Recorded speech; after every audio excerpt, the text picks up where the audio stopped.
السلام عليكم ورحمة الله وبركاته. وعليكم السلام ورحمة الله وبركاته. مكان خيسانين يسنين جاني. مكان خي طيب علي آدم نانجا. ما شاء الله. قافي تكان كبا نافا يوم تاسي قافتو. قافي يونين ديوسان دي نمكر قرو قافة تمام مدافع هيا ماما. إن شاء الله قافي نكنا جتي.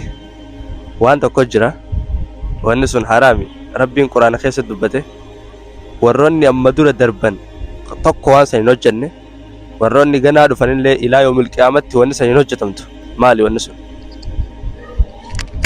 والنساني حرامي قرو ربي حرامي قد إجرا هين اندلقا من ملي وري خنا دراتي كونش اندلايني نجرتي قرو وانا كيسا مالي في dhugaadha warri kana dura hin dalayne yoo jenne ni danda'ama. Uummanni zamana keenyaa kun badiniin hin dalagin takka ni jirti. Ana akka mataa keeyyaatitti waan jirtu natti hin fakkaatu.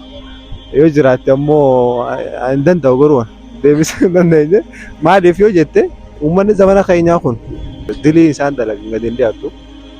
Ta isaan hin dalagin waan jirtu natti hin fakkaatu. Yoo jiraatte ammoo waan hin beekne. Gaaffii keetti deebisuu hin dandeenye obboleessa kiyya. Ayyee mee koomentii irra laallata daawwattoota hiriifna. Daawwattoota keenya gaaffiin yoo zinaa jenne zinaan dalagame rabbi qindeessu yoo jenne qindeessa namni shirki dalagee jira. Hattuu yoo jenne hattuu hatamee jira. Wanni hin dalagamin sabana kanatti hin jiru waan takkitti isan qofa. Warroonni dabrellee hin hojjenne warroonni ganaa dhufanillee hanga ilaa yooma qiyaamatti hin hojjetanii wanni sun maali koomentii irra naa haa. السلام عليكم.